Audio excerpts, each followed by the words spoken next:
Video dedicate ಮಾಡ್ತಾ ಇದ್ದೀನಿ. ನಾನು ಇವಾಗ ಸುಧಾಕ ಮ್ಯೂಸಿಯಂ ಅಲ್ಲಿ ಬಂದಿದ್ದೀನಿ. ಹೈದರಾಬಾದ್ ಅಲ್ಲಿ ಇರೋದು. ಇಲ್ಲಿರೋ ಕಾರ್ನ ನೋಡ್ಬಿಟ್ರೆ ನೀವು ಕ್ರೇಜಿ ಆಗಿ ಹೋಗ್ಬಿಡ್ತೀರಾ.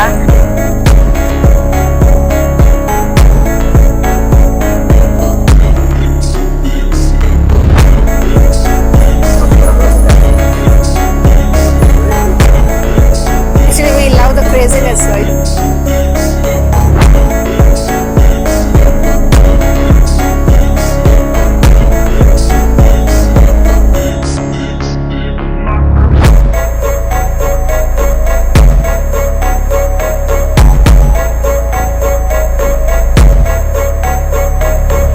Moreover, ಇದೆಲ್ಲ ಕಸ್ಟಮೈಸ್ಡ್ ಹ್ಯಾಂಡ್ ಮೇಡ್ ಆಟೋಮೊಬೈಲ್ಸ್. ಇದು ಇಷ್ಟ ಆದ್ರೆ ಲೈಕ್ ಮಾಡಿ, ಸಬ್ಸ್ಕ್ರೈಬ್ ಕೂಡ ಮಾಡಿ.